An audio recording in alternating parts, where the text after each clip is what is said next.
Good evening, everybody.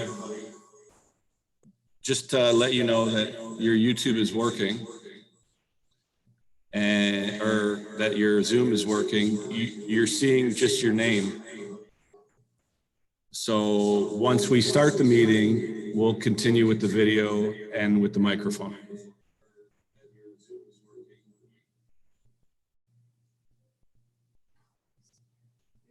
So be patient. We're about to start the meeting in about 5 minutes. I see that everybody's connected. except Councillor Vanderdolen. So I've got messages from Councillor Milosh. Everyone's saying I have a bad echo. It's like the mirror at a fun house, where it's like two, three, you have to, only one can have one. Only one can have one, or else you're gonna miss down. So everyone in this room.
My background's not coming up.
I can't hear the meeting at all. I don't know if I screwed something up.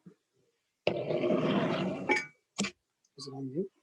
I don't know if it's even started yet, so I'm trying not to really, I just don't know. I just fucking hope we hear it.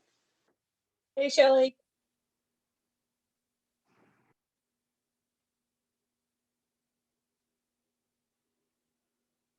Shelley, we can hear you.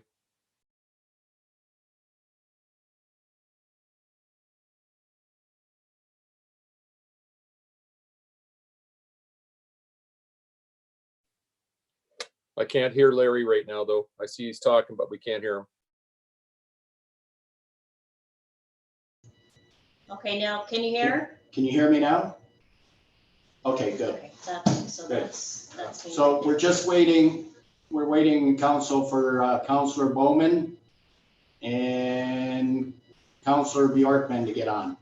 So just give us a few minutes, okay?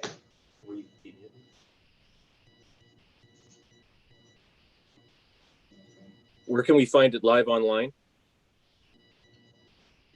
Pardon me, Deputy Mayor? Yeah, Steve's not answering, but that was his number. I think Councillor Vanderdolen wanted to know where they can find it live online. The feed, Yes, thank you. yeah, the feed, right? Yeah, it's on, if you go to our YouTube account, there'll be a link to stream, for the stream there. And I believe Alex has just been posting some social media promos for those links as well.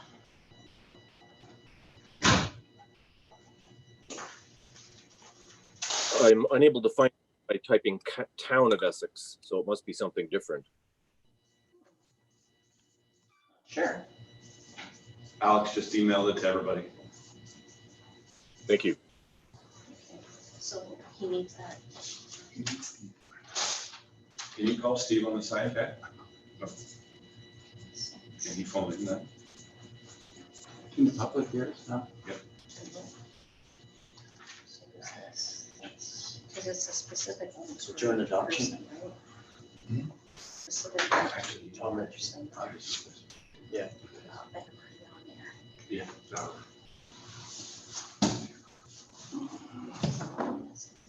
I'll just, you know what? Don't leave, Joe. I'll just mention it and then we'll introduce it during those.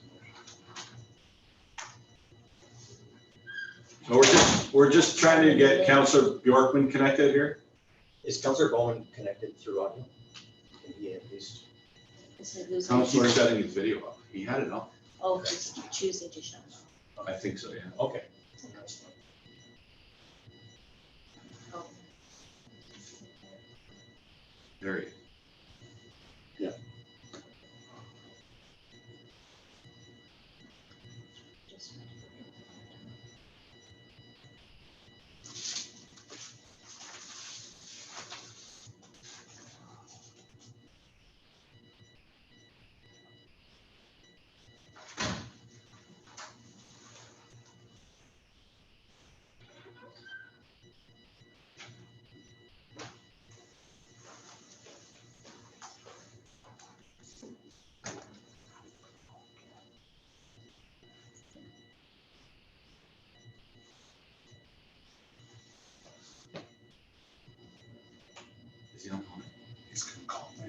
So we're going to work through with Councillor Bjorkman phoning in.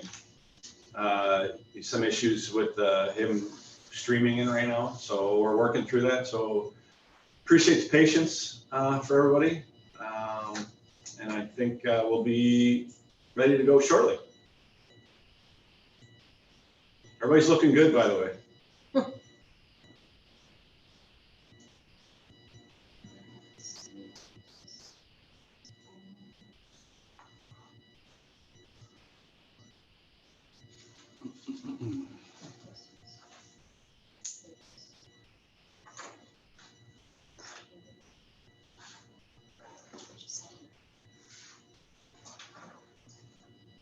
He's gonna join through.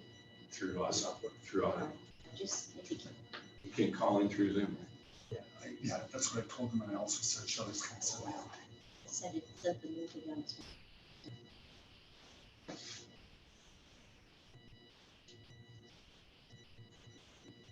You guys ready for some more snow tomorrow? No, I see a lot of no's. No, No, they're not calling for any snow. yeah, thumbs down.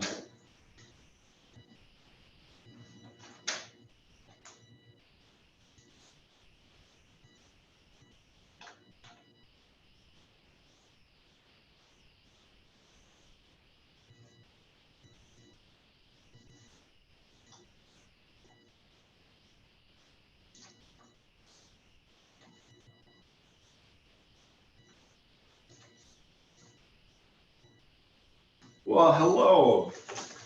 There he is. There it is. Can you hear us, Councillor Bjorkman? Good, good. So we got everybody aboard? Yep. We're all set to go. I'm going to call the meeting to order. Is there any conflict of interest amongst council members tonight? Seeing none, before we go any further, I would just like to say that on behalf of the town of Essex and council, I'm sure that our hearts go out to the victims and the victims' families of the shooting out in Nova Scotia. It was a senseless act of terror. So our hearts go out to them. So anyways, I need the adoption of the published agenda, please. Could I have a mover for that? Councillor Vanendolen and Councillor Bondi. Through you, Mr. Mayor. Okay, and before we go in, yes, go ahead. Through you, Mr. Mayor, just one addition. Councillor Bondi has advised of a notice of motion, so we're proposing to add that as agenda item 15.1, and Councillor Bondi will speak to that at that point. Okay, is that good? All in favor? Thank you, it's carried. Then we'll go to the adoption of the council minutes for April 6th, 2020. Could I have a mover, please? Councillor Bowman and Councillor, need a seconder, please? Councillor Vanendolen. All in favor? Opposed? Carried, thank you. No public presentations tonight. And I'll let Rob carry on. Thank you. Thank you, Mr. Mayor. 8.1 on the agenda under reports is the Chief Administrative Officer verbal report on COVID-19.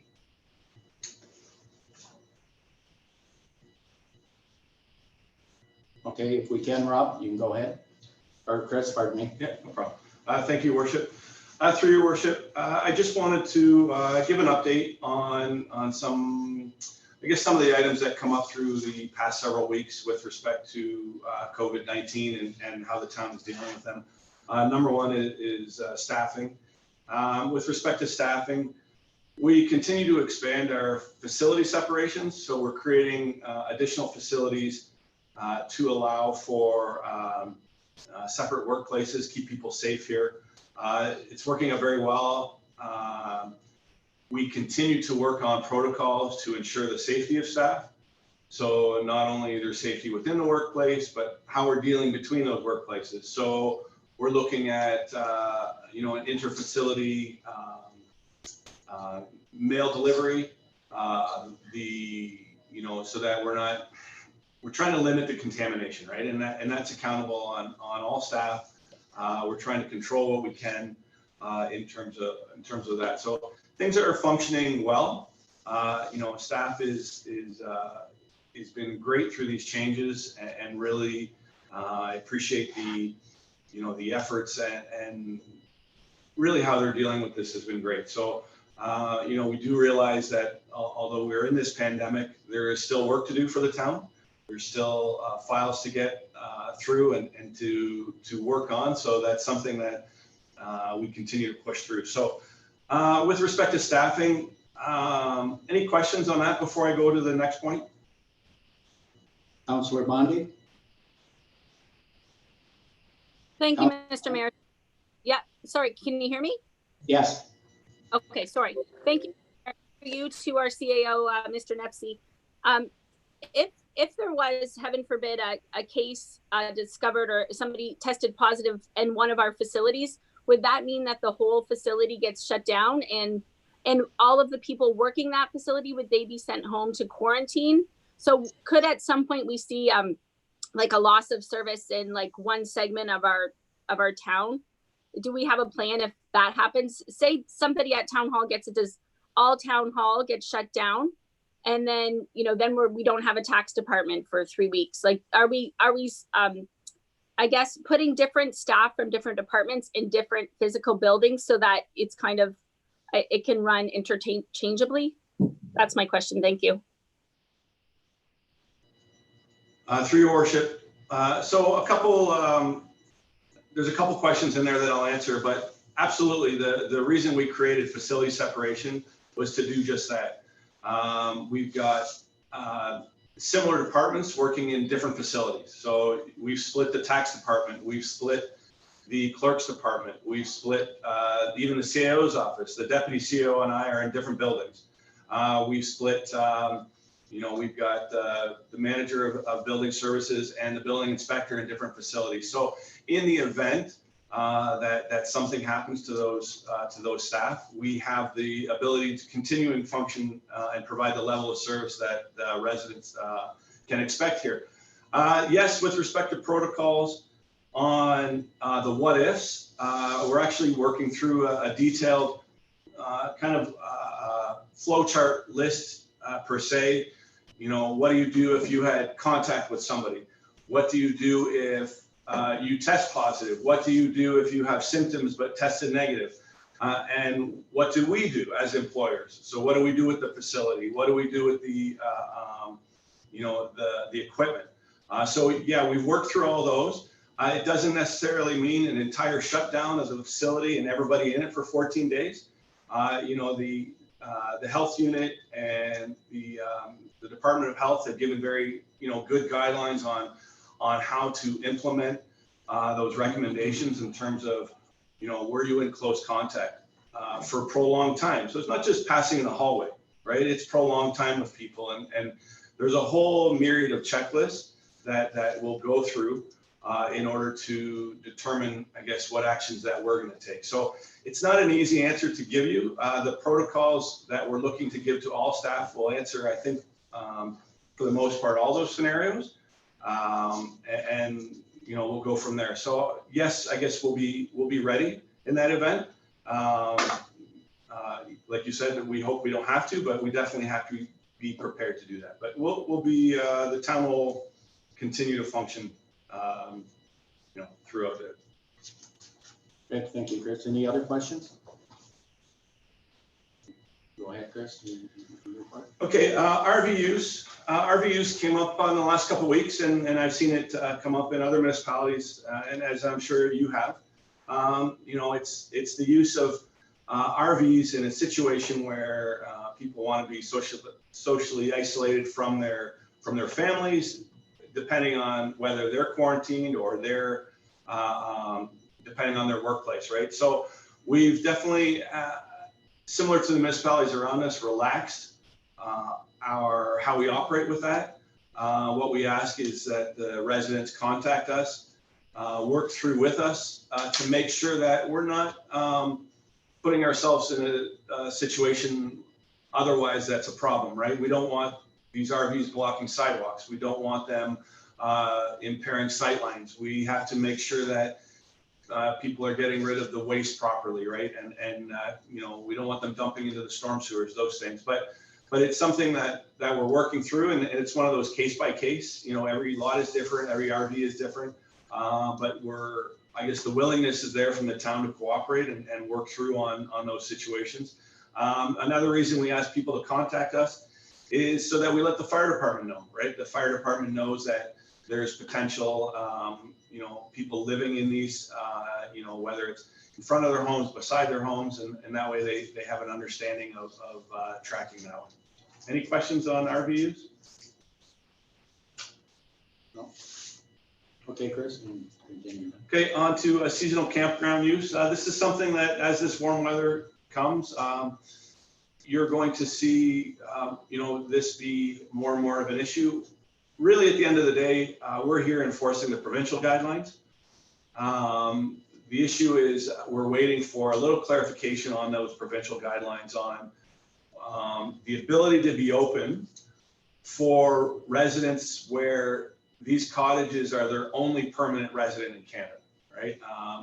You know, definitely it wouldn't fall in lines for the people that have a permanent residence in the county and are just weekend warrioring out to the cottage. That's not something that the intent of this would be in line for. However, you know, if this is their only permanent residence, we definitely want a place for Canadians to stay. We'll work with those seasonal campgrounds. But the interpretation of the provincial, I guess, wording is causing some seasonal campground owners some concern. So we're waiting for clarification from the province, which I think will come as the warm weather starts to hit different areas. I guess we're getting hit with warm weather first. As warm weather starts to hit the GTA and the Muskokas, I think that it's going to be something that they're going to be forced to deal with and clarify how the use of these, you know, how they function. Questions on seasonal campground use? If I may, Chris, I know you've been working with the senior level. I did get a call from our member of Queen's Park, Cross, and I've been working with him on this issue too. And the issue was, it was just to let council know, there was a lot of campgrounds that weren't ready yet, and a lot of the winter people, they come back early this year. So that's where the problem was in a couple of campgrounds. I know out at Ravine, I know Peter was working very hard to get it open. And I know Chris has been in contact with them quite regular to see what's happening there. So we are working with the residents on this issue. We know there is a few that stayed in motels and that, but that was out of our hands. But we're trying to speed it up as much as we can with the operators of these campgrounds. So just to give you a heads up. Thank you. Go ahead, Chris. So the last one was essential, non-essential meetings, and this is just something I wanted to touch on, and it's something we're working through as this continues, and we don't really know where the deadline is. You know, we're definitely, obviously, our essential meetings are moving forward. We're working through the non-essential meetings. You know, whether it's PSBs or committee of adjustments or drainage meetings. We're working with the staff because it's not just a matter of having a meeting, it's the additional resources, both staffing and training in order to have a virtual meeting, right? There's a lot that's going on behind the scenes here to make these function as smoothly as we've been having.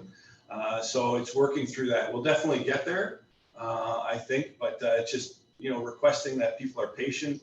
We're not, you know, pushing people aside to not meet. We just have to make sure that everything's in order.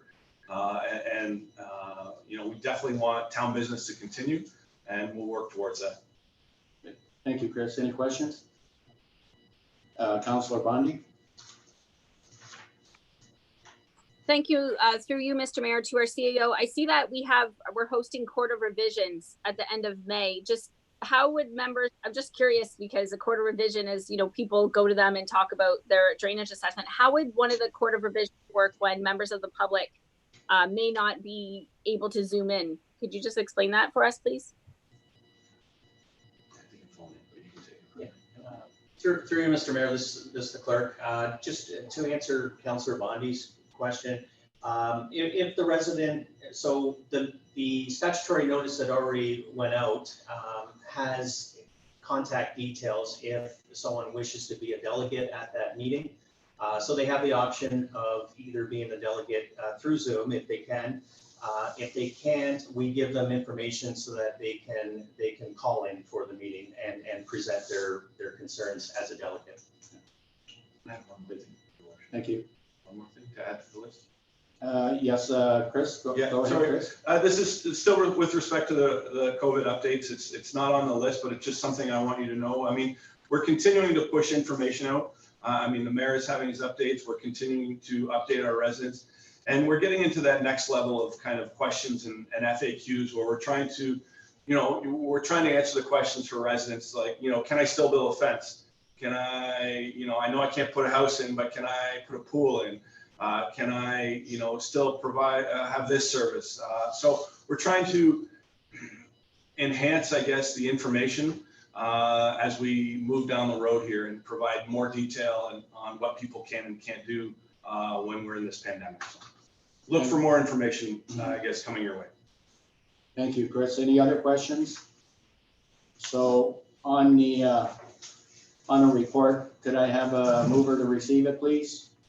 I need a mover to receive it. Councillor Van Dolen and Councillor Verbeek. All in favor? All in favor, please? Okay, you saw. Thank you. It's carried. Thank you.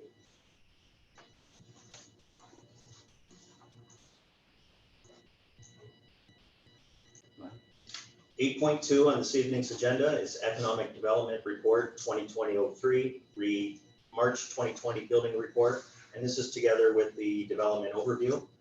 This is for receipt for Council's information purposes this evening. Have a mover, please, for the report. Seconder, please. Who's the mover? Councillor Bowman and Councillor Van Dolen. Any questions on the report? Councillor Bjorkman. Not a question, it's more of a statement. It's pretty incredible that up to this point in the year, we're at $14 million in permits for building. And the big one, additions and renovations, is at $4.5 million. Tremendous amount of work being done in our town comparative to any time. So great job, really good work from our building department, all of our planners. This is what we're after. And even as bad as things are with COVID, this is still marching on. So a very good report. Thank you. Thank you, Councillor. Just to add to that, you see a lot of people doing renovations today. If you're out, if you have to go for groceries or anything, you'll see people doing renovations, and that I see it all over on our concession roads, which is a good sign. Things are happening. Councillor Van Dolen. Thank you, Mr. Mayor. Through you, I noticed that a multiple residential shows 0, and we've got an apartment building going up. I just wondered about that omission. Thanks.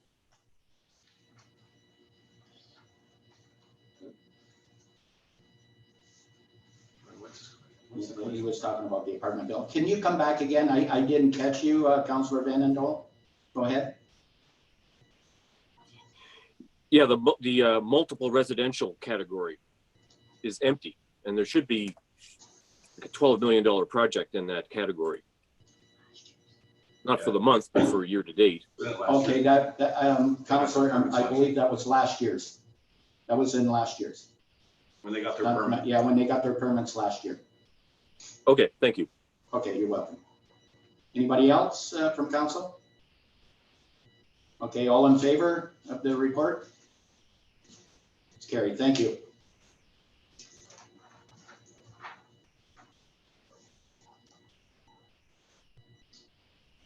8.3 on this evening's agenda is Economic Development 2020-04, the Community Improvement Plan update for the first quarter of 2020, for receipt by council this evening. And I believe Mr. Mayor, our Director of Development Services, Lori Chadwick, was going to speak to this item. Thank you. Lori, are you there? If you want to speak on this, please.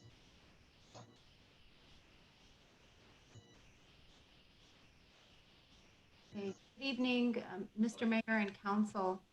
I won't go through every single detail. I just wanted to inform Lost it. the Economic Development Report as presented is intended to be a quarterly update on the CIP programs. What Nelson has prepared for us, Mr. Silvera has prepared for us, is really just an overview of where we are today, or rather from the months of January to the end of March. Our intention is to provide you with these updates on a quarterly basis leading up to year end.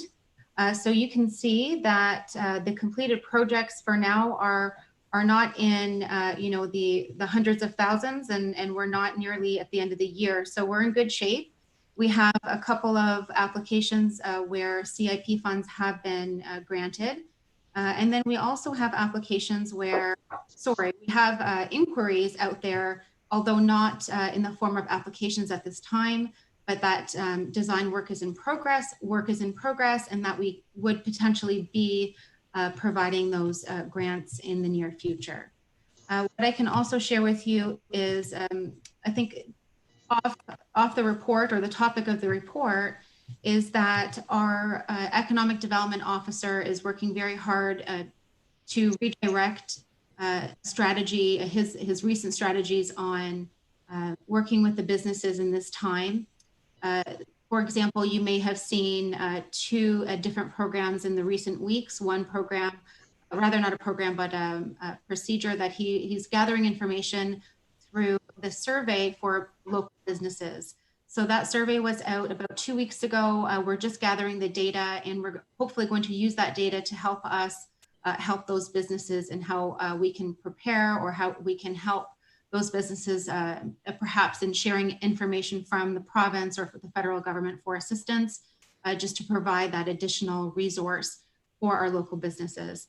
On the flip side, for tourism, we're also, our economic development officer is working closely with our communications manager to redirect efforts as well into that tourism industry. And what does that mean? And recently you've seen the 12 days of giveaways, and that was quite a success in boosting some marketing and boosting that direction to some of those local businesses, and getting the word out, and bringing in tourism in other alternative methods. So in the near future, we will also be rolling out some additional ideas, additional programs. We're working on, in conjunction with our GIS analysts, we're also working on a business map on kind of an open for business in Essex, and looking at combining information from our local businesses into a geographical, mapping tool. So that's also on its way. We are doing what we can now to support those businesses. So the CIP report may be something that you see as just a snippet of what Mr. Mr. Silvera does. We are working behind the scenes 24/7 on doing what we can to support those businesses, the tourism industry as well here in the town. Thank you, Lori. Before we go any further, Councillor Bowman, can you hear us? You can. Okay, you have. Okay, great. Is there any questions from council for Lori at all? No. So for the report, could I have a mover, please, for the report? Councillor Vandendolen and Councillor Verbeek. All in favor? It's carried. Thank you.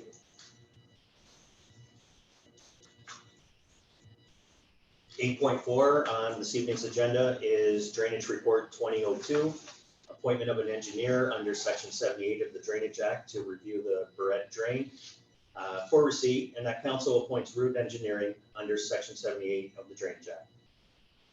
I have a Mover, please, Deputy Mayor Milosh and Councillor Bjorkman. Any questions on this one? All in favor? Carried, thank you.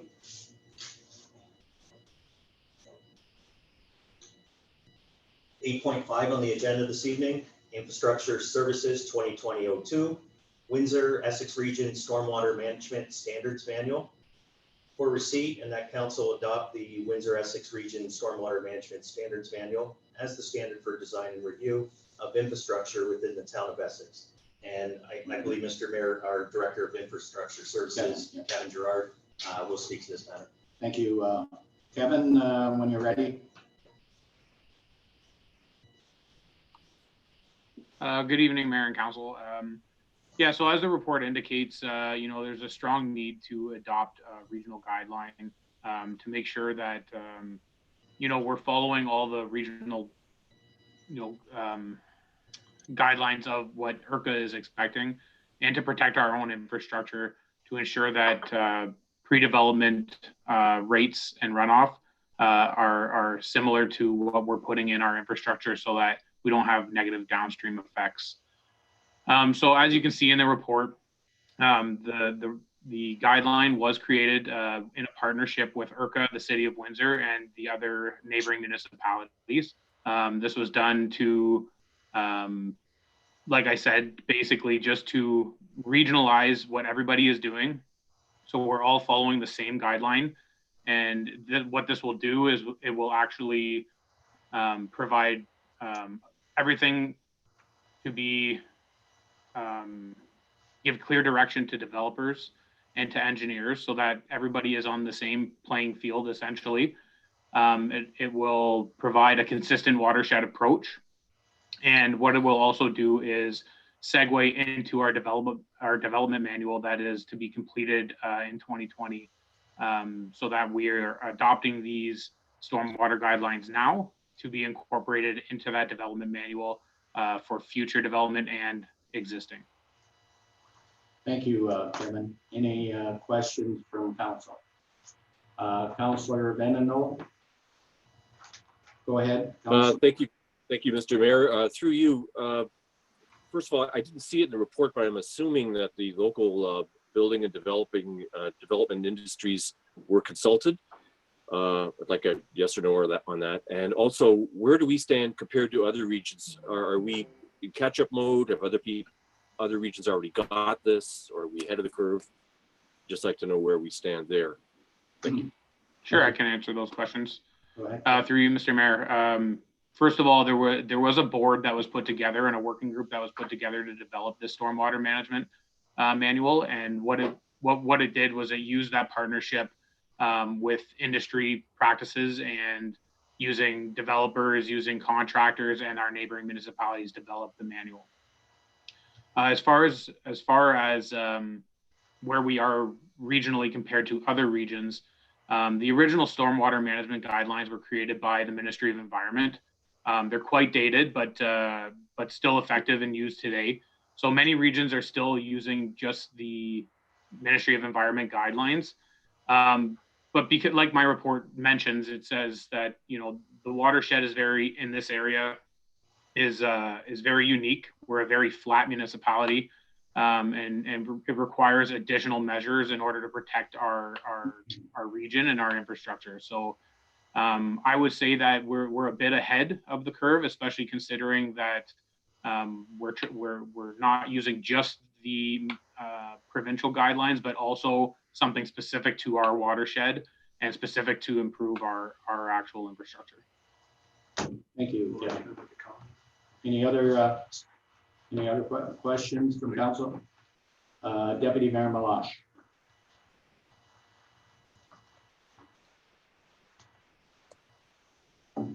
Thank you, through your worship, to Mr. Gerard.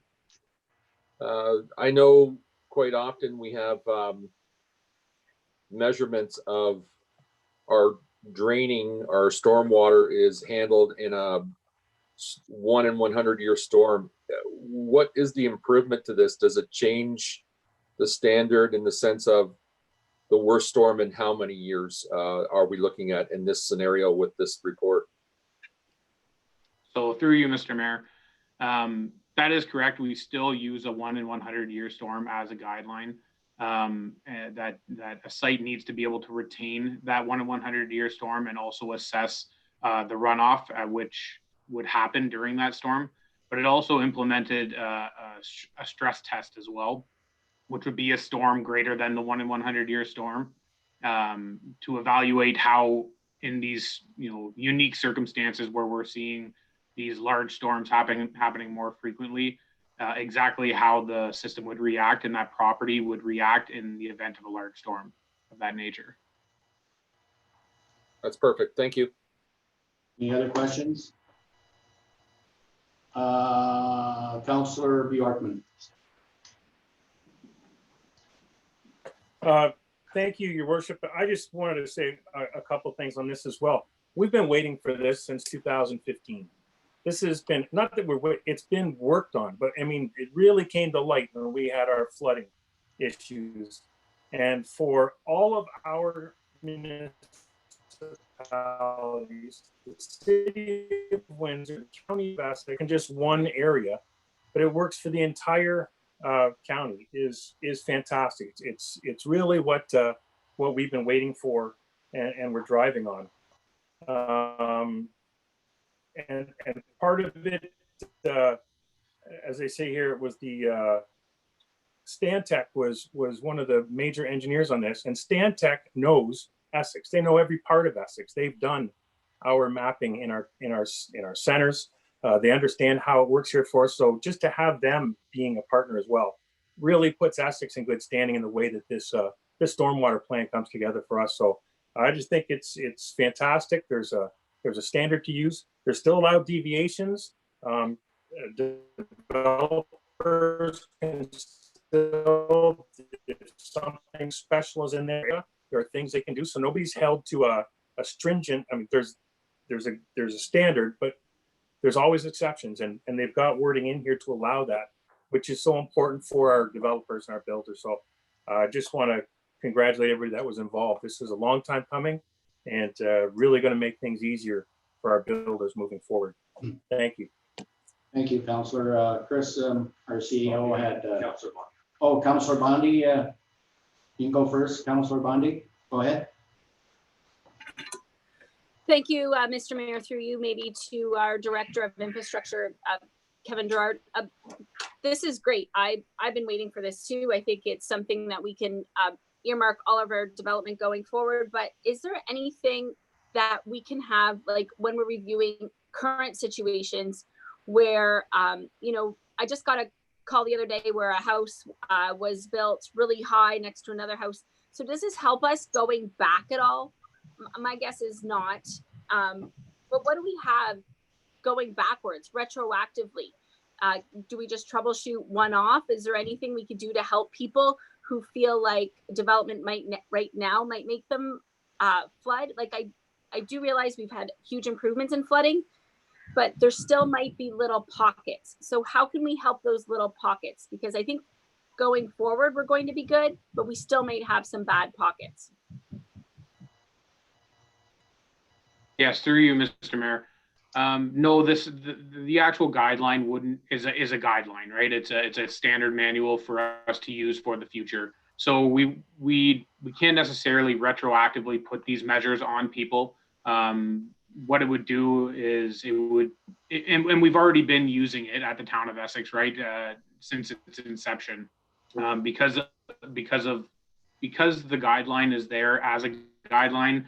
It can only be put on people as the development comes to light or through site plan agreement or those types of to use as a guideline, right? So if there are circumstances where you have issues of water shedding onto other properties, sometimes those are something that would be handled through bylaw or through property standards. So those are typically handled on a case-by-case basis. So as those things come up, you could always notify us at the Infrastructure Services Department, who can kind of direct you a little bit better as to who would handle that the best. But unfortunately, the guidelines are used for future development. Okay, go ahead. Is there anybody else? Councillor Van Andel? Go ahead, Councillor. Thank you, Mr. Mayor. Through you, I previously asked a question, but now I just want to make a statement. I didn't see it anywhere in here, and maybe I missed it, but I had hoped that somewhere in this report it would make some kind of statement about the historical state of these lands. And it says, okay, it's flat and we have clay soils, but I don't think a lot of our residents know, and I think a lot of our developers and builders forget when it's convenient for them, that this town was built on a swamp. You know, you can't see it here, but here in my home office, I have a historical map of the county on the wall. And a lot of people don't realize that the reason Highway 3 cuts on that weird angle from Windsor all the way down to Leamington was that was the demarcation line between the inhabitable part of Essex and the uninhabitable mosquito-infested swamp that Essex was built in. And I think if there was some sort of statement that this is our history and this is where we come from, that it would make it a lot easier going forward when we have disputes with people, both residents and builders, about where they can build things and why they have to build to certain standards. Because I've read a little bit about this over the years. Maybe somebody could put together a paper on it, but it's really remarkable that we were able to settle a town here and to farm this property. It was so wet. And I think people forget that sometimes. And maybe this document is a place where we can remind them of that. Thank you. Thank you, Councillor. Anybody else from council? Chris, you had a few words there? Yeah, just to add to this, and this is really from my point of view, the CAO's point of view, this is, in terms of regional agreement, this is really something that the whole region has come together on. And it's quite impressive when you think of all the functions of that we have with our neighbors, and you know how hard it can be sometimes to get on the same page with these things. This is something where, yeah, each of those municipalities are in full agreement of this. Multiple have adopted it. They're all using it, and it's really making us better as a region, and ensuring that our stormwater is protected, even as it's flowing from one municipality to the others, right? So that we're not impacting our neighbors negatively. So it's really kudos to the county as far as all the municipalities. It's nice to see, and I think moving forward, it's really paved the way to work regionally on other things and other initiatives. Thank you, Chris. So to the report, I need a mover to receive the report, please. Councillor Van Andel and Councillor Bjorkman. All in favor? Carried. Thank you.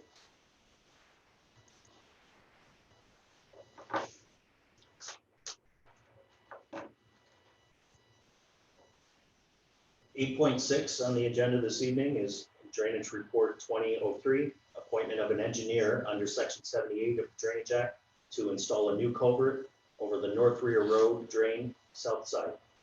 That said report be received and that council appoint route engineering pursuant to Section 78 of the Drainage Act.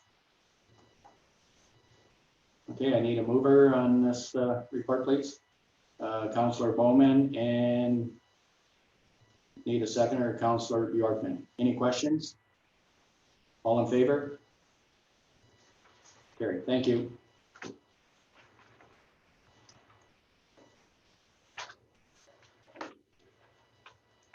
.7 on the agenda this evening is Corporate Services Report 2020-01, Town of Essex Shoreline Assistance Loan Program. And this is together with authorizing bylaw 1908. That said report be received, that council authorizes the implementation of the program and to further authorize administration to enter into property owner agreements with successful applicants. That bylaw 1908 to authorize this program be passed this evening, and that administration be directed to come back to council with bylaws to authorize the imposition of said works as special charges on properties that participate in this program, all in accordance with the general guidelines of the program and the property owner agreements. And to that end, Mr. Mayor, myself, together with the Director of Corporate Services, we can either answer council's questions or I don't know if they want us to provide more information or an overview. I'll leave that to council's wish. Great. This is a great program. I'm glad it's in now. Is there any questions from council on this report here? I know we've been waiting for a while. Councillor Bondi, you had a question? Thank you, Mr. Mayor. Through you to our staff, I think a lot of work went into this. I think it's something that we should really be proud of our staff and how thorough they were on this. And I've been getting some questions, and I did talk to staff today to get some of those answered, to pass them along to some of the people that asked me. But another one came up. So whether it be to the clerk or to Mr. Morrison, one more question that I got was, what happens if the property value becomes less than enough to satisfy all of the debts owing on the property? So not necessarily the break wall or the shoreline works, but say a resident has a lien against the house as well. Is there any way we can rest assured on the approval that the residents aren't overextending themselves? Say the break wall then does fail and the property is worth nothing. Like, are we on the hook then? So I know that might be a bit of a complicated question that we might not even have an answer to right now, but that's the last one I have. Thank you. Can you answer that? Would Jeff answer that? Yeah, I can answer that through the chair. It's very complicated and very hypothetical. The loan program is structured in a way that we would loan up to 30% of the total assessed value. So we would only be lending up to 30% of the total assessed value for that shoreline work. We would have a priority lien status, and under the Assessment Act and Municipal Act, where we register after 2 years of tax arrears, it puts us in a position where we can collect on the potential debt.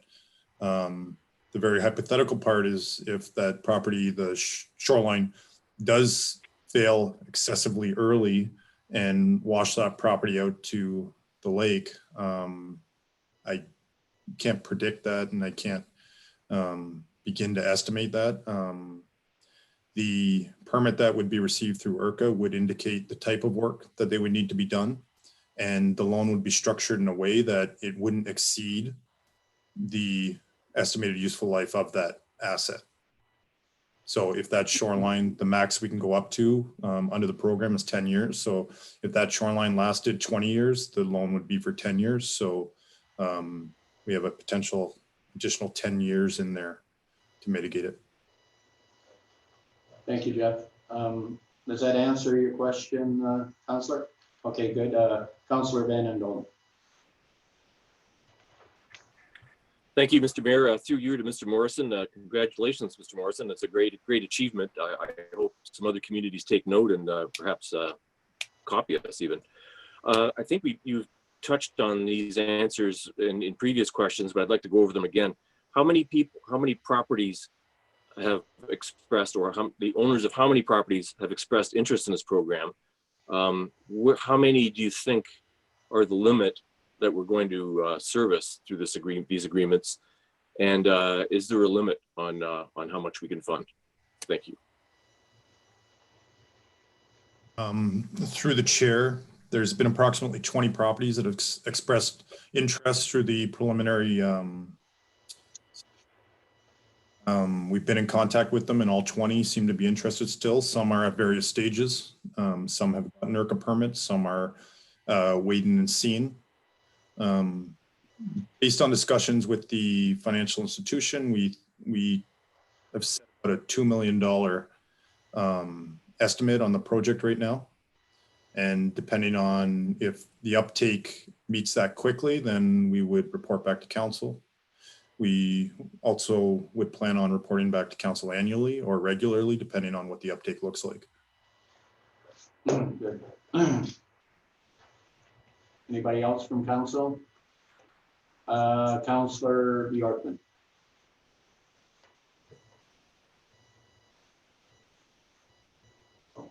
Go ahead, Councillor. Yeah, trouble with that green button again. Thank you, sir. Again, I want to go back over this. I know that Mr. Morrison's been working on this a while. When I was out running when we were running for council in the last election, I was meeting people on the lake, and they were asking, what can we do about this? And honestly, just again, I want to thank our department, Mr. Morris and his team, for putting this work together. This is upper tier government responsibility. This is something that is supposed to be provided by the federal government and the provincial government in these areas. And our municipality is now has a program where we can help our residents.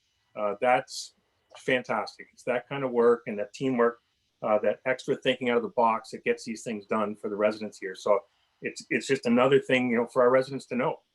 That's what's being provided here. So again, I feel like this is my night to gush over everything that's going on. But I'm really happy with it. It's fantastic. So thank you very much and congratulations on the work. Thank you, Councillor. Deputy Mayor Milosh, you were next. Thank you, through you, Your Worship. Yeah, I'm very proud of our administration, particularly Jeff Morrison, for putting this together and his team. But I can see other applications perhaps, going forward. And that's what I love about this. I know at some point in time, and it's been talked about for years, that the provincial government's going to come along and have all rural septic systems checked. And I think there's going to be a lot of systems that are going to have to be replaced. And that's a huge expense for those homeowners too, very much like a break wall. And they can be $30,000 to $40,000. And if someone is hit with that kind of a bill, nobody's ever prepared to have that kind of an expense come up unexpectedly. So if the province moves forward on something like that, and I can see that at some point in time they will, because like I said, they've been talking about doing it for years. Maybe this type of a program would be the kind of program that would help those residents be able to afford over a period of time.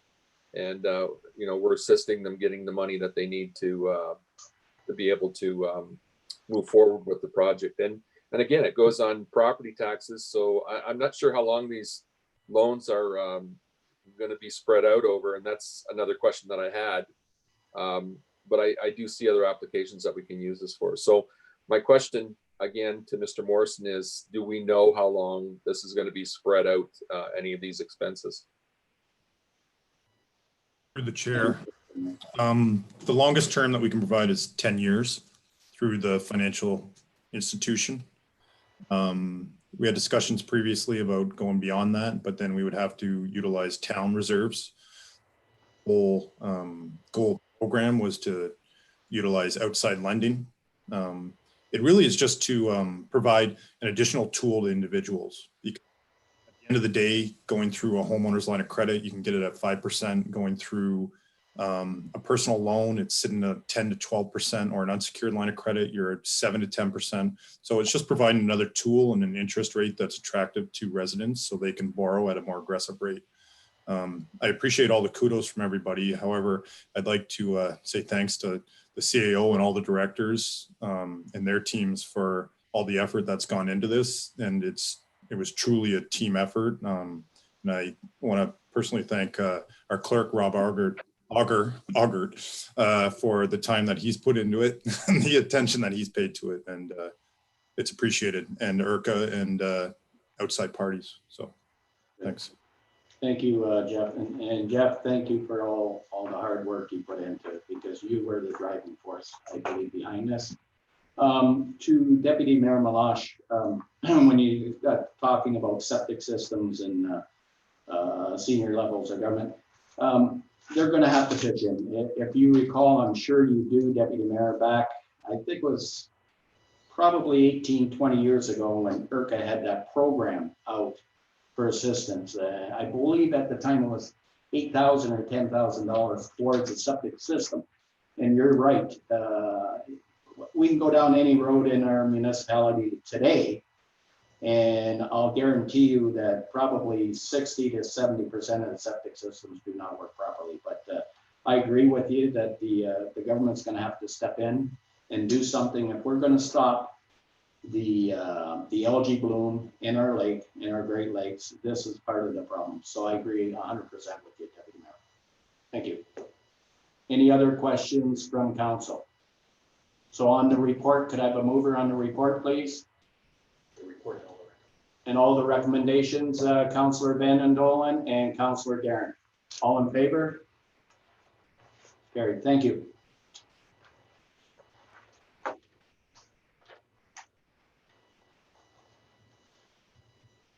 Eight point eight on this evening's agenda, Legal and Legislative Services Report 2020-05, quarter revision for the Bayless Drain. And this is together with bylaw 1904 for provisional passage this evening, being a bylaw to provide for the Bayless Drain bridge replacements and maintenance schedule. For receipt, that the following members of the Drainage Board, Kirk Carter, Percy Dufour, and Luke Martin, be appointed to sit as members of the quarter revision. That's been scheduled for 4:30 p.m. on May 21st, that they be so appointed, and that bylaw 1904 receive 2 readings this evening. Good. Could I have a mover, Deputy Mayor Milosh and Councillor Bowman? Any questions? All in favor? Carried. Thank you. Oh, was there a question? No, I thought he was just, no, he was just voting.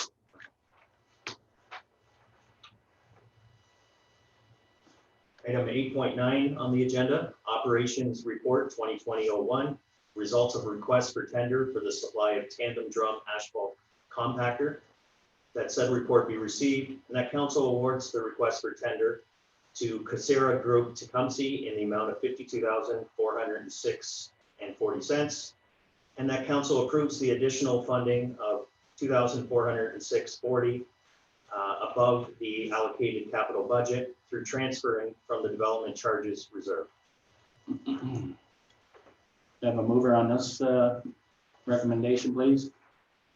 Councillor Van Dolen and Councillor Bjorkman. Any questions? Deputy Mayor Milosh. Thank you, through your worship. I'm not sure who to ask. I'll just point it to our CAO. What's the purpose of this purchase? Can you please remind me? Actually, Deputy Mayor Milosh, I'm going to put you over to Kevin, as the drum roller would fall in infrastructure services. They actually did basically a cost analysis on what we were renting, on what we could use it for, but I'll let Kevin provide some additional information that way. Thank you. Through you, Mr. Mayor. Chris is correct. It was identified through a cost analysis, looking at the amount of money that we were spending on rentals for this roller and the work that we do with asphalt patching and some of the prepping that we're doing by taking it in-house. That we would require a roller that would be, we would be paying this off within, 5 years, based on the amount that we're paying for rentals. Okay. Good. Thank you. Good plan. Any other questions? I have a question to Kevin. Do you have a figure what it was costing us for rental a year? Any idea? I don't have the figure in front of me, but I can certainly provide that to council if that's your wish. Okay, thank you. Thanks.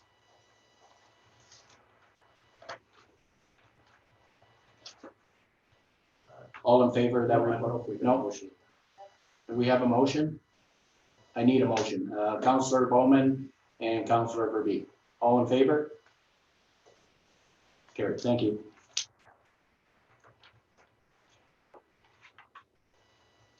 Eight point 10 on the agenda, Capital Works and Infrastructure Report 2020-03, results of request for tender, supply of 3 pickup trucks. That said report be received and that council awards the request for tender to Kennap Ford in the amount of $117,652.87, including trade-in value and non-refundable HST. Have a mover, please. Councillor Darren and Councillor Bjorkman. Any questions on this? Councillor or Deputy Mayor Milosh.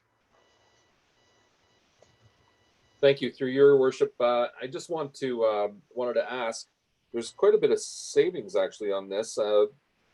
I'm just wondering, are these fully equipped, these vehicles? I know in the past that we've had to, after we've purchased, add like a toolbox to the back or lighting on the trucks, additional lighting, maybe adding communication equipment inside the cab.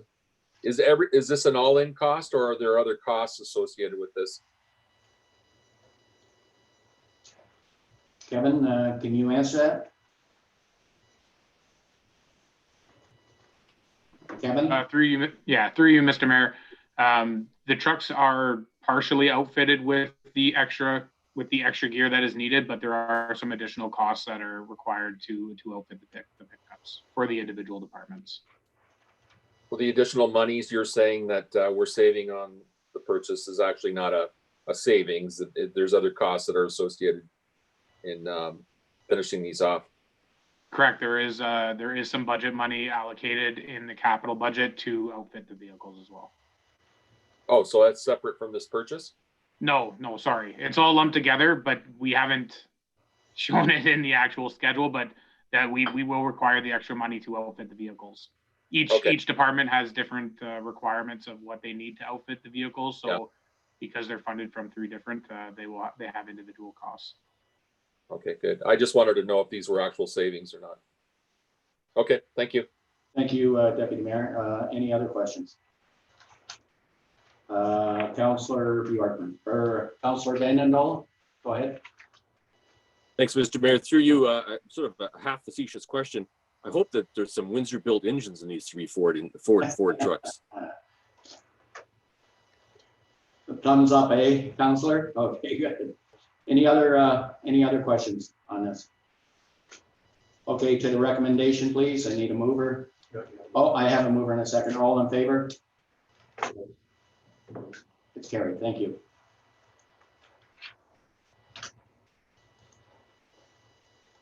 Eight point 11 on the agenda is Planning Report 2020-06, Climate Change Adaptation Plan, Progress Report 1. Said report is on the agenda this evening for Council's information purposes and for receipt. You have a mover, please, Deputy Mayor Milosh, and I need a seconder, please. Councillor Verbeek. Any questions on this report? Councillor Bondi. Thank you, Mr. Just some feedback that I just wanted to provide to the Climate Change Committee and to our administration that are part of this committee. I read through the report and I like the direction that they're going, and I saw some of the statements where they're looking at wild weather and the amount of hydro flickers that will be coming forward because of or power outages coming forward because of the hot weather. So I think it's important that, because I haven't heard that we're doing this yet, but we own Elk Utility, and Elk should be part of this. We should be looking at how our utility is also planning for climate change. They have a great report that they provide every year about climate change initiatives that they do in their office, but I think that we should bring them into this as one of the companies that we own and make sure that they are aligning, what they need to do to prevent vulnerable populations from power outages and everything. So that's just something that I came in mind because we've got members from agriculture, business, all sectors, but we forgot one of the major companies, one of our major assets. I think that we could incorporate them going forward. Thank you. Thank you, Councillor. If you could forward that to one of the members that sit on the board, maybe we could bring that forward to the one of the board meetings. So, thank you. Any other questions? Okay, to the report. All in favor? Opposed? Carried. Thank you.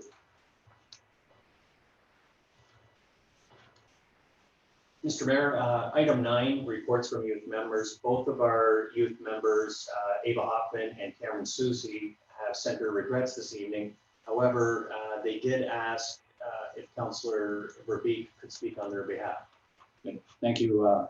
Councillor Verbeek, go ahead.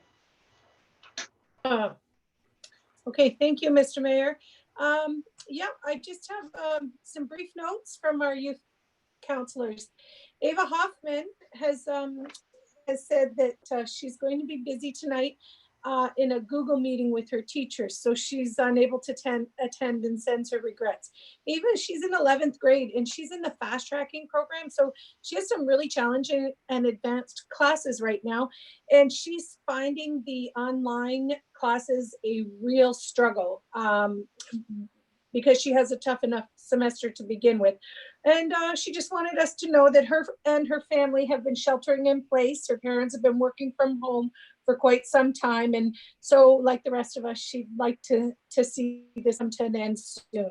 Now, Cameron Susi, he says that he definitely, when this is over, he will, moving forward, he is going to make it known that he strongly opposes the mandatory online learning that the province is pushing for. He says there's a lot of unfair challenges involved with this, and he has a list of reasons why the province should not move forward making these e-classes mandatory. He also says he wants us to know that he's disappointed in the amount of people that are still not respecting social distancing. Otherwise, he too is looking forward to things getting back to, or at least closer to normal. Okay, thank you. Thank you, Councillor.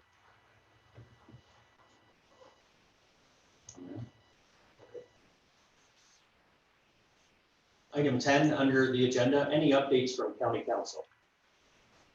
I don't have any. The only thing I can say is at the last county meeting we had, the big issue was COVID-19, and we discussed that quite a bit, Councillor Deputy Mayor Milosh.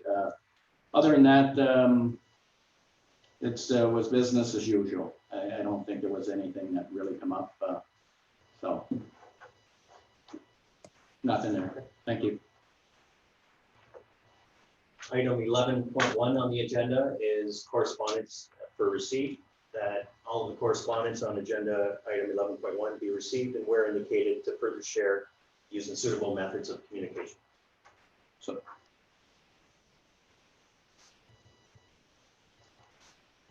I need a mover on the correspondence, please. Councillor Verbeek and Councillor Bowman. Any questions on any of the correspondence? Councillor Bjorkman. Thank you, Mr. Mayor. I'd like to address 1.1.6, which is the town of Midland. Their proposal to have the federal government send us money so that nobody has to pay tax this year. I think that's something for receipt and not to support. There's a lot of, that's a great idea. I don't know where that money comes from. It would really have to be something that was fleshed out a lot more than just this statement. So I move, that we just received that we don't support it. I agree. Seconded. I agree with you 100% on that one, Councillor. I think if we all did that, we'd be in trouble here. But these are all just for receipt. Oh, these are all just for receipt anyway. Receipt. They asked us to support. No support, just receipt. Okay, and then the other one I'd like to speak to is 1.3.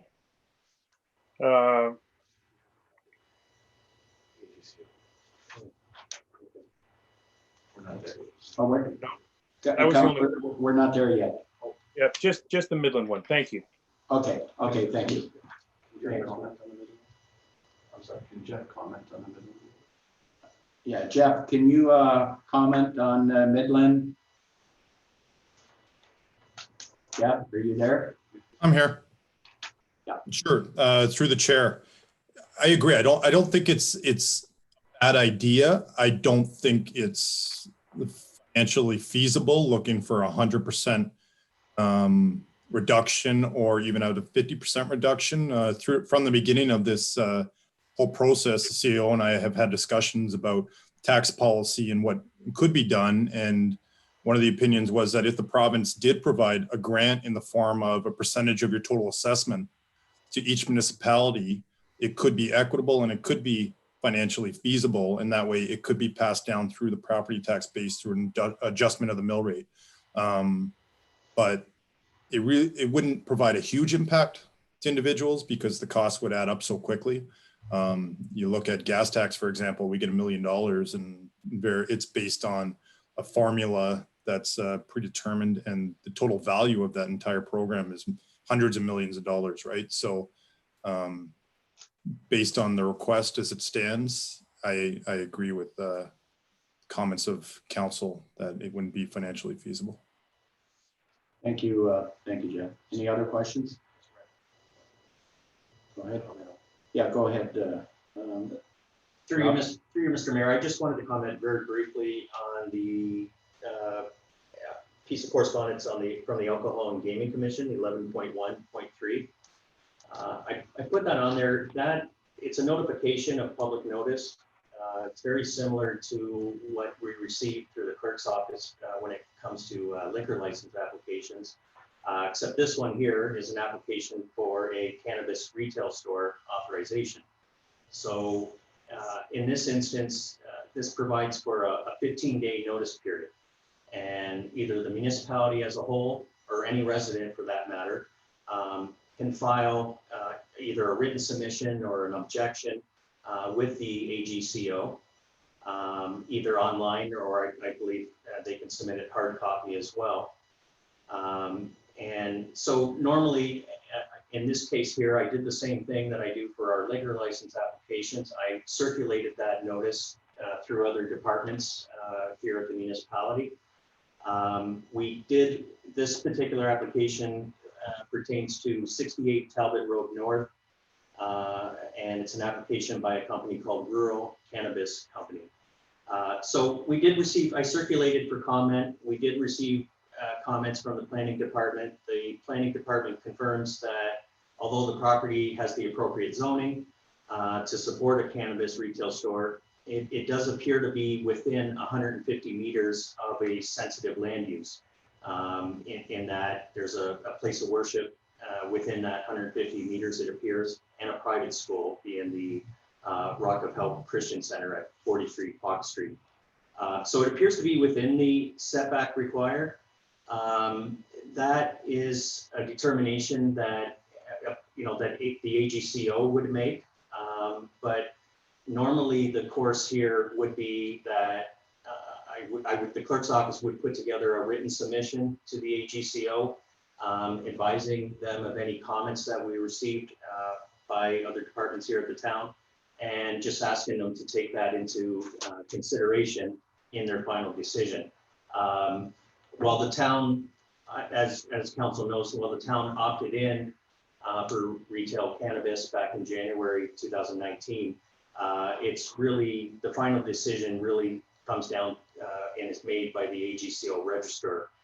They'll consider all written submissions, and even the applicant themselves, if a resident or a municipality makes a submission, either objecting or just providing comments, which is what I'm proposing, then the applicant has a period of time, I believe it's a relatively quick period of time, 5 days, to provide a response. Once the AGCO register gets all that information, they then make a final decision. So to my knowledge, this is the first formal notification I've received with respect to a cannabis retail store authorization. So we thought it was important to put that on the agenda for council's information. Thank you, Rob. Any questions at all?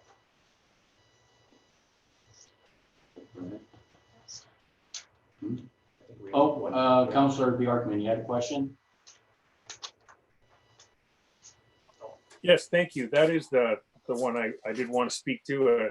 When I looked at the 1.13, I just saw the media release and didn't go with my notes. I'm not as organized sitting here in my house as I am there. Yeah, that was one of the things we looked at, was that does fit within the area that's within 150 meters of a school. So it doesn't, it shouldn't go in that location. And I think that we should state that. He knows how I feel about having had the experience of a store next door to one of our properties, that in the core like that, store to store to store, there's a lot of issues that come along with that. So I think if it doesn't fit the government's own definition of where a store should be, then we should certainly say that we're not in favor of having that store there. So I would certainly ask that we make that clear when we respond, that we don't believe that that is a suitable location for that store. Thank you. Thank you, Councillor. Councillor Vandendolen, you had a question too? Yes, Mr. Mayor, thank you. Through you, unlike Councillor Bjorkman, I'm not so entirely opposed to the location, and I was going to suggest that we ask the church and the school whether they're opposed to this, because I mean, Main Street is a suitable location for a liquor store. Why can't it be a suitable location for a cannabis outlet? Like I know Councillor Bjorkman has his issues with the smells and other problems he had living next, owning his own store next to a cannabis outlet. But I don't think even legally or morally we can accuse this store before it opens of being that bad already. We have voted in favor of having a cannabis outlet. I think the Main Street is a fine place for it. So I think we should try and make this happen, because this is what we voted for. Thank you. Thank you. Councillor Guerin? Thank you, Mr. Mayor. So I'm a little bit confused. I see the application here. My understanding was that ATCO wasn't accepting any applications. Like, is this actually a pending application? And has the government flexed the rules on population and who can even get a license? Go ahead, Rob, can you answer it? Through you, Mr. Chair, I believe they did open it up a while back. I believe this is a pending application, and I believe the deadline for submissions is, it's April 24th. The only other, if I can, Mr. Mayor, the only other comment I would make is that from the municipality's perspective, I was just going to send a written submission advising of the fact that it doesn't appear to be within the, it appears to be in violation of the 150 meters setback. And then, and then basically ask the register to take that into consideration. I would suggest through you, Mr. Mayor, that if council's wish is to be a bit stronger and formally object, we'd probably need a resolution to that effect. Councillor Guerin, anything else? Councillor Verbeek? Thank you, Mr. Mayor. I just wanted to support what Councillor Bjorkman had pointed out, and then our clerk looks like he's already got it covered. I think we do need to respond, reminding them that,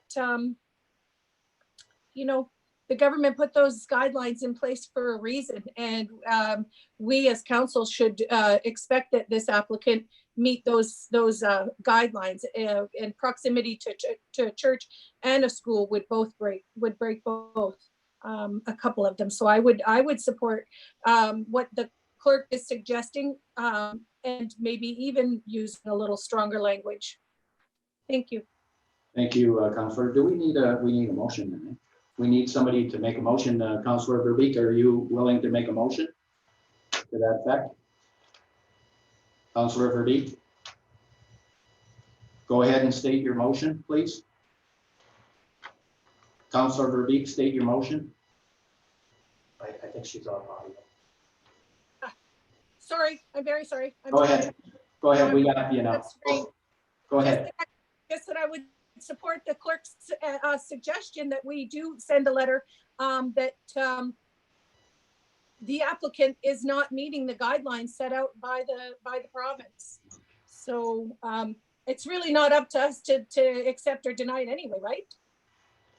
So I think that we do need to forward the letter that the clerk suggested to the province that the application doesn't meet the guidelines. I don't know what I've done to my screen either. Okay, that's okay. That's your motion though, right? Yes. Okay, I need a seconder for that motion. Councillor Bjorkman. All in favor of that motion? 1, 2, 3, 4, 5. Opposed? Opposed? Councillor Van Dolen is opposed. That's it. It's carried. Thank you.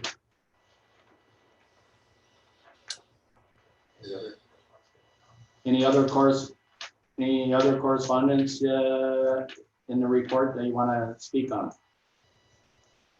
Okay, seeing none, okay, we'll move on. Thank you. Item 13 on the agenda this evening, under financial, is the bank payment report for March 2020. And this bank report be ratified as submitted by council this evening.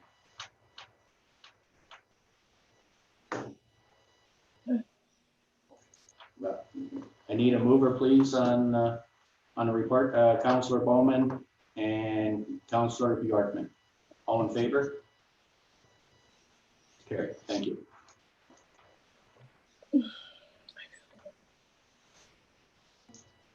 Item 15 on the agenda this evening, as added to the adoption agenda, is a notice of motion from Councillor Bondi. Councillor Bondi, if you can state your motion, and this is just for presentment this evening. It presumably will come back to the first meeting in May for consideration. Go ahead, Councillor. Thank you, Mr. Mayor.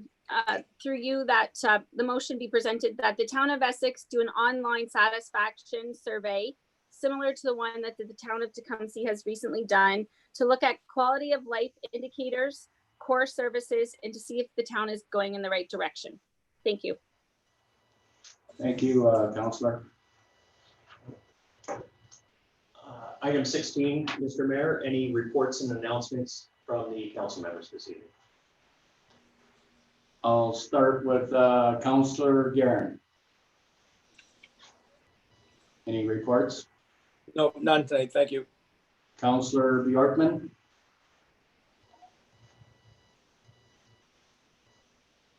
Yes, thank you. Through you, Mr. Mayor. I would just like to notice that in Colchester, we've got a lot of people that are coming down to Colchester to the park. The road is busy every day. They drive along and they come down to the ramp and they have a look and see that the ramp's closed and go to the overlook at the upper parking lot. But people really are practicing social distancing. They are not gathering in the park. They're not gathering at the beach. It's very good. They need to get out. People need to get out. They're walking their dogs. They're walking with maybe a child, but are really doing the job of social distancing down here. And it would be so easy to not do it, especially the nice days that we've had. But people really are taking care of each other and watching out for them. So I just wanted to say that it's very nice to see down here that they're taking care of business that way. Thank you. Thank you, Councillor. Councillor Bowman, anything? Councillor Bondi, anything? Deputy Mayor Milosh? Nothing, Mr. Mayor. Councillor Verbeek?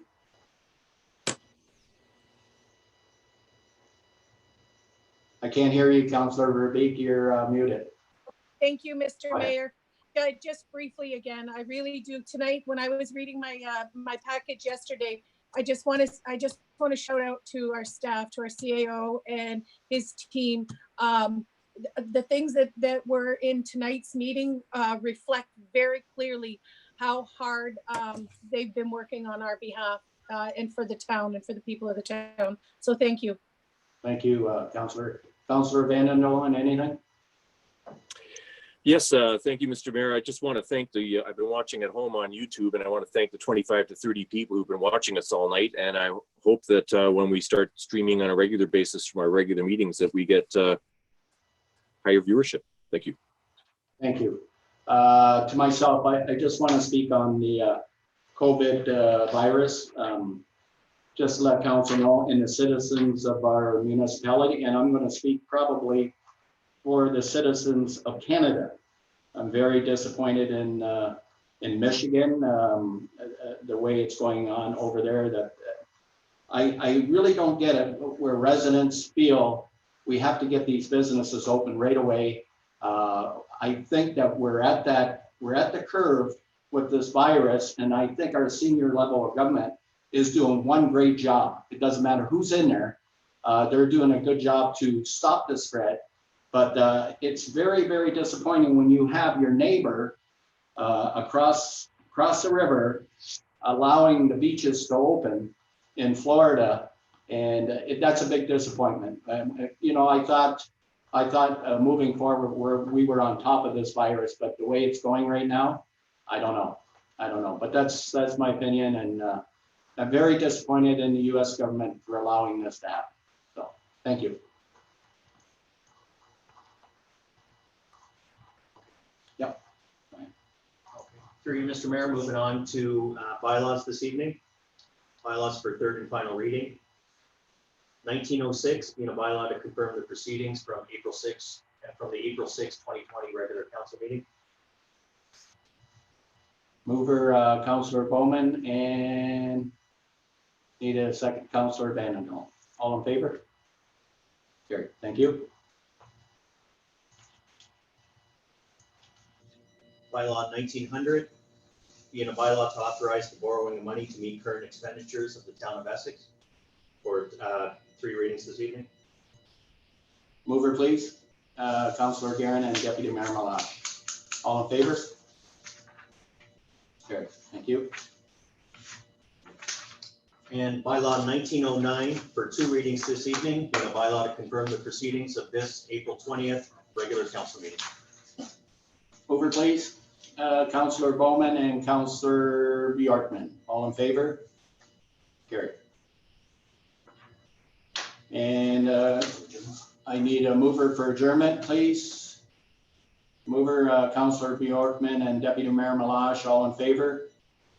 And council, thank you very much. I know the meeting went pretty well tonight overall, and I think let's stay safe and move forward. I know it's hard to stay in the house. I know it is. I know it's very hard to stay cooped up, and I'm guilty of myself going for a ride once in a blue moon, but it's very hard. But let's try to